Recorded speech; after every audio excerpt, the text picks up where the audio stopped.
Hey guys, what's up? It's Amena. It's Elias. So recently I've been getting a lot of questions about our trip to Ethiopia. People are asking which hotels we stayed at and just a whole bunch of stuff. But what we're going to do in this video is we're going to go through all of the hotels, restaurants, places we visited, what to do, what not to do. There's a lot, so I'm going to try not to talk too much. So the first thing, if you want to go to Ethiopia, you're going to need a visa. If you're an American citizen, you can actually just get your visa inside of the airport at Bole Airport, right? In Addis Ababa, which is super easy. They have two different visas, right? They have two different visas, yeah, for 1 month and 3 months. For 1 month you have to pay $50. For 3 months you have to pay $90. And just so you guys know, that process was very easy. We didn't have any complications.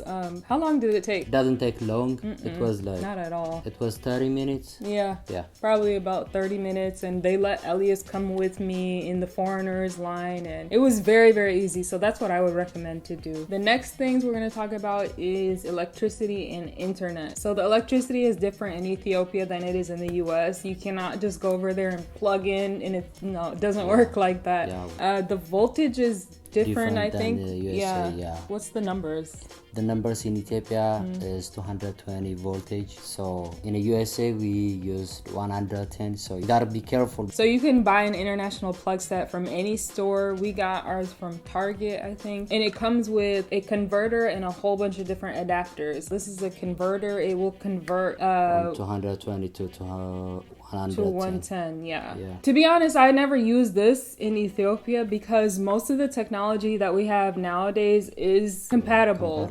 Yeah, it's compatible. Your MacBook, iPhone, all of that, it's compatible. Even my flat iron is compatible. So I didn't even have to use this. What I did have to use is these adapters. This is what the plug looks like in Ethiopia. It's like two little circles. Yeah. And on the other side is the US plug. You know, we have two lines, yeah. Basically. So you need to have this one. Most of the time we use the circle one in Ethiopia, so you have to get this one. Next thing is internet. I'm not really sure how exactly this works. I'm gonna just let Elias explain it to you guys. This is from Ethio Telecom, so it's kind of Wi-Fi. Okay. So you charge it like a prepaid phone, and you have to use a prepaid, like those cards. Those cards, yeah.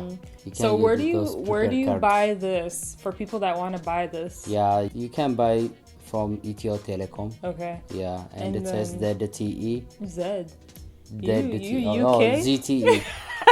When you want to recharge it, where do you buy that? Like if the people want to put charge on it? Oh, you can buy it from any like any store. Called a souk or a store. I was gonna say dukkan, which is there. It's just we said a souk, like small area, like a store. Yeah, so you can buy even on the streets. You can buy on the street. The people selling so on the street, so you can buy like anywhere. Yeah, once you get this one. I had this next to me and my phone, and was using my phone using the Wi-Fi. Yeah. When it worked great.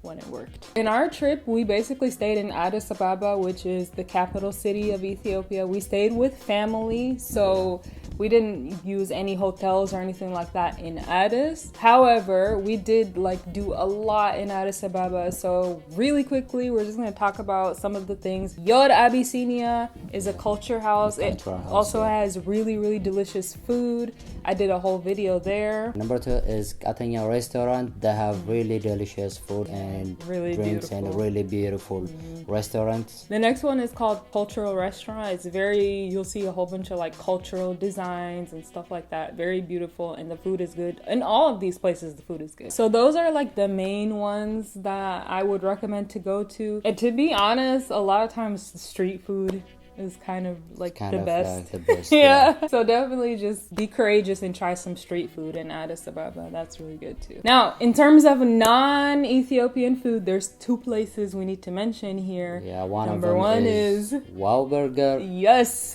Yeah, they have really delicious and they have really good burger. When I tell you it's the best burger I had in my life, I'm not even exaggerating. So delicious. Yeah. And then the second place is called what is it called? Bilow's Cafe, yeah. Bilow's Cafe, yes. So that has more of like desserts and hot drinks. Yeah. The two things that are great here is the tiramisu and macchiato. The tiramisu is the best tiramisu that I've ever had in my life. Yeah. I sound like I'm exaggerating, but I'm not. I literally ate that tiramisu so much. It was so delicious, so light and fluffy, and the macchiato is just hits your stomach in the right way. Now, outside of Addis Ababa, we did go to 5 cities. We went to Lalibela, Gondor, Bahir Dar, Langan, and Hawassa. So if you want to travel within Ethiopia, use Ethiopian Airlines. You can actually get a huge discount. If you take Ethiopian Airlines from the country that you live in to Ethiopia, you will literally save yourself like 70%, 60 to 70% on tickets within Ethiopia. Yeah, for the domestic flight. Yes. For the domestic flight, you get a big discount if you use the Ethiopian Airlines. Yeah, I didn't know that. So, because I was a foreigner, I had to pay 2-3 times more than Elias per ticket. That's a lot. So, yeah, you guys take advantage of that. It's such a good deal. Yeah. So, first place we're going to talk about is Lalibela. Lalibela is one of the oldest towns in Ethiopia. They have like 12th and 13th century monolithic structures made out of one rock. Yeah. And it's a beautiful mountain city. That's what I like to call it, because everything is like, because you like a mountain, right? I love mountains. I'm obsessed with mountains. Even the way of life there is traditional, so it's so different from the main city, Addis Ababa. Their lifestyle is so beautiful. You see traditional huts and all that. The hotel that we stayed at Lal Hotel. It's beautiful. Yes. They have like a beautiful, like a cultural, it looks like a cultural house, like a circle. Yeah. And beautiful views. Yes. And the tour guide in Lalibela, shout out to him. His name is Abebe. Am I saying that right? Yes, Abebe. Abebe, we're going to leave his information down below. If you guys go to Lalibela, contact him. He's super knowledgeable and so kind, and he'll help you with everything. Like if you want to go eat somewhere, whatever you need, you want to go to the store, he'll help you. So yeah, shout out to Abeba. After Lalibela, we went to Gondor, right? Yes. One of my favorite places, Gondor. I mean, they're all my favorite, but Gondor is the castle city. The castle city. Yes. Gondor basically Lord of the Rings, eh? Yes, that's why I like it. It reminds me of Lord of the Rings, the name, and Game of Thrones. Game of Thrones, yeah. Yeah, anyways, Gondor is famous for its castles. They have like, I think 6 or more castles.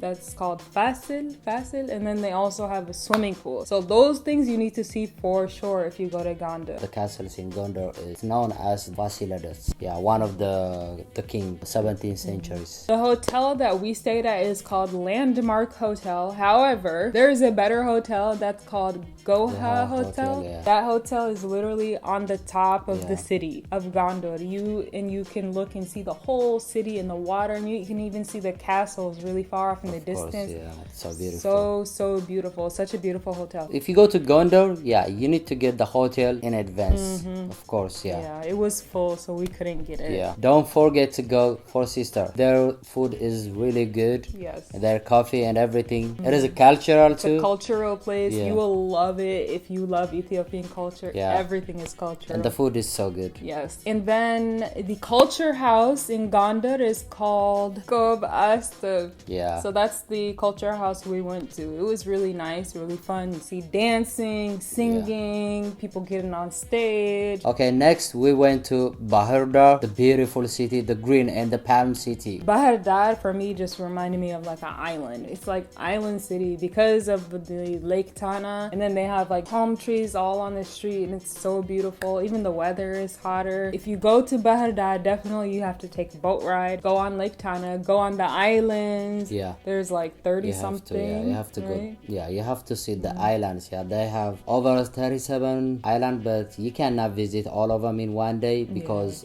that is a lot. You can visit, as much as you can, like 4 or 3 islands. And also the Blue Nile and the Blue Nile waterfall. The waterfall, yeah. We didn't go there. We didn't because we didn't have the time. But for next time, we would do it. Yeah, for sure. And then the culture house in Bahir Dar. What is it called? Chachaho.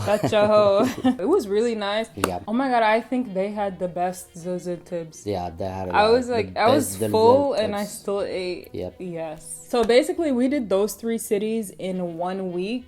However, if we were to do it again, how long would you say? About 3 to 4 days every city. Yes. Or Yeah. each city. This is the thing that we didn't do. Make sure you give yourself at least a half a day in between each city to relax. Otherwise, you're going to be so tired going from city to city to city to city. The next place we went to is Langano. So Langano is like in the southern part of Ethiopia. Very, very beautiful. We actually went swimming in Langano, which was so much fun. The best hotel is Kuriftu Hotel. Kuriftu.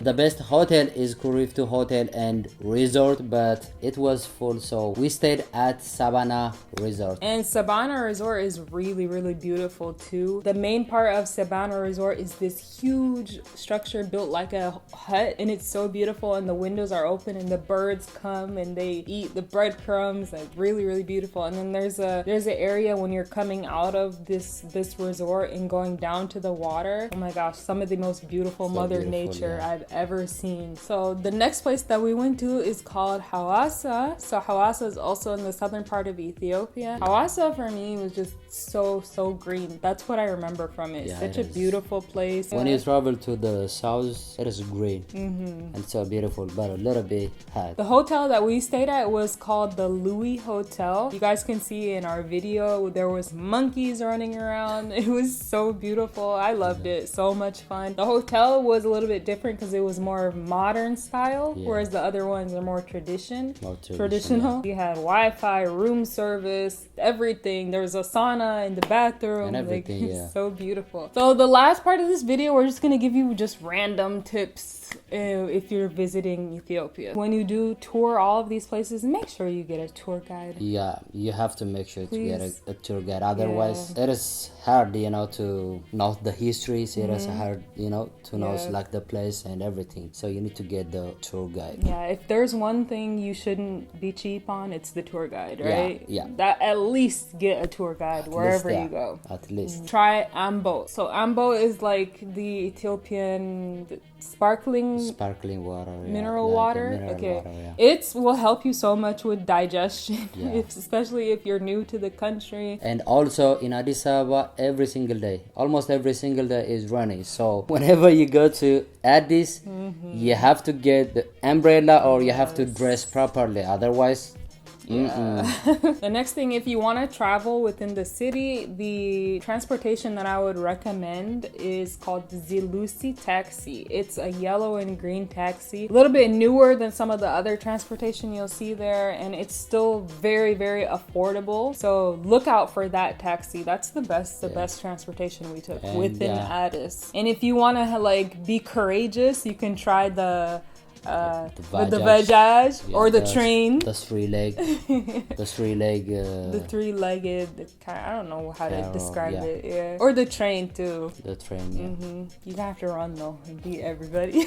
If you are in Ethiopia, you need to try the fresh juice. They have different kinds of juice like mango, papaya, avocado, and different kinds of juice. But the best juice I have ever had is the spritz juice together. So all of them is together. The avocado, mango, papaya. Whenever I'm in Ethiopia, I always drink the fresh juice. You definitely have to try the coffee. I don't care if you're not a coffee drinker, try it at least one time. I feel like you can get coffee anywhere. We had street coffee in restaurants, coffee in homes. They're all good. Island. Yeah, coffee on the island. They're all good for me. So definitely try the coffee. That's what Ethiopia is famous for. One of the things. Also, there's a few different museums, but the one that I would recommend is the one that has Lucy in it. Lucy is the oldest human in the world. It's called Museum of Ethiopia, I believe. There's so much more in there. If you love history, especially Black history, you will love that place. So much rich, beautiful history. Just in general, I want to mention that you need to try the meat in Ethiopia because it just has such a different taste than it does in the United States. Zuzatibs or shaklatibs, and those are made like charcoal underneath. With clay. Yeah, in the with clay. The clay and have a charcoal underneath and have a flame. Yes. Yeah. Yep. And this stays hot on the top, yeah. and you eat it. So delicious. Last thing, if you want to buy souvenirs in Ethiopia, there's one place, or in Addis Ababa, there's one place. Yeah, you can find around Tukur Ambassa. Okay. Yeah. Yeah. So, and then they have like it on the street, but then they also have kind of like a mall, like a little building. That's the one that we went to. That's the one I would recommend. It's like 3 stories. They have everything. Yeah. When I say dresses, clothes, scarves, a lot of you guys asked me about my Ethiopian alphabet shirt. You can find it there. Everything. T-shirts, house decorations. We bought a lot of stuff from there. That is the place for souvenirs. So pretty much, yeah, that's it for this video. That was our experience in Ethiopia. We definitely did not get to do everything. I know in the future we want to go to Aksum, Harar, what else? Jumma? Yeah, Jumma, Dalal. There's a lot of other places that we plan on visiting next time. I want to encourage people to visit Ethiopia and just Africa in general. Let's break down those stereotypes, you know. Africa is safe. It's a great place. Okay guys, if you like it, give us a thumbs up and hit the subscribe button. Leave the comment down below. We'll see you in the next video. Bye. Peace.